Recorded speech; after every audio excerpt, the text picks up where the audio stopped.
নমস্কাৰ বন্ধু বান্ধৱীসকল, মহানুভৱতালৈ আপোনালোক সকলোকে পুনৰবাৰ স্বাগতম জনাইছো।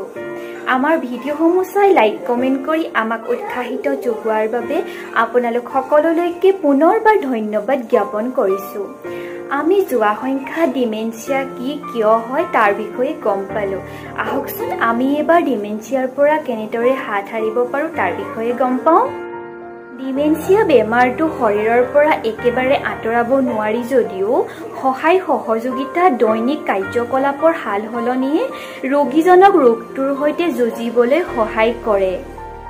তাৰে কিছুমান উদাহৰণ মই আজি আপোনালোকৰ মাজলৈ লৈ আহিছো। প্ৰথমতে, ডিমেনচিয়া হোৱা বুলি গম পোৱাৰ পিছত ৰোগীজনৰ ঘৰৰ অন্য সদস্যসকলে ৰোগীজনৰ ব্যৱহাৰবোৰ সলনি দেখিলে তেওঁক সহায় সহযোগিতা আগবঢ়াব লাগে, যাতে ৰোগীজনে বেমাৰটো হোৱা বুলি অনুভৱ নকৰে। এনে কৰিলে ৰোগীজনৰ মনটো প্ৰফুল্লিত হৈ থাকিব, যিটোৱে এই ৰোগটোৰ সৈতে ৰোগীজনক বাচি থকাত বহু পৰিমাণে সহায় যোগাব। দ্বিতীয়তে, ডিমেনচিয়া হোৱা বুলি গম পোৱাৰ পাছত ৰোগীজনৰ ঘৰৰ অন্য সদস্যসকলেও বেমাৰটো কি, বেছি হলে কি হয় বা কি হ'ব পাৰে এই কথাবোৰ ৰোগীজনক অৱগত কৰাটো নিতান্তই প্ৰয়োজনীয়। তৃতীয়তে, ৰোগীজনৰ বেমাৰৰ বিষয়ে পৰিয়ালৰ সদস্যসকলৰ উপৰিও যিসকল বন্ধু বান্ধৱী আত্মীয় স্বজনে অৱগত সেইসকলেও ৰোগীজনক সহযোগ কৰিব লাগে আৰু মুকলিকৈ কথা পাতিব লাগে, যিয়ে ৰোগীজনক মানসিকভাৱে অলপ হ'লেও সুস্থ কৰি তুলিব পাৰে।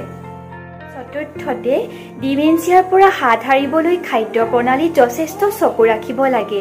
বিশেষকৈ ডায়েবেটিছ, উচ্চ ৰক্তচাপ আদি থকা লোকসকলে অধিক সযতনে খোৱা খাদ্য গ্ৰহণ কৰিব লাগে আৰু সময় অনুসৰি এইবোৰ বেমাৰৰ টেষ্ট কৰি থকাটো অধিক প্ৰয়োজন। এইবোৰ ক্ষেত্ৰত ঘৰৰ অন্য মানুহবোৰ অধিক সতৰ্ক হ'ব লাগে। পঞ্চমতে, ৰাতিপুৱা খোজ কঢ়া, অলপ ফুৰা চকা কৰা, ইয়াৰ উপৰিও ৰোগীজনে ভাল পোৱা সকলো কাম এবাৰ কৰি চোৱাটো ৰোগীজনৰ ৰোগ প্ৰতিৰোধৰ অন্যতম কাৰক হ'ব পাৰে, নতুবা ৰোগটো বৃদ্ধি নহবলৈ ই প্ৰতিবন্ধক হিচাপে থিয় দিব পাৰে।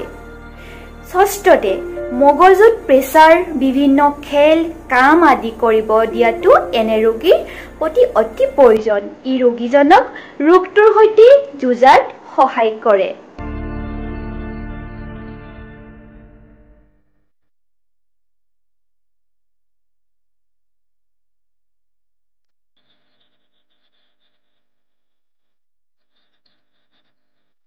নমস্কাৰ জনাইছো।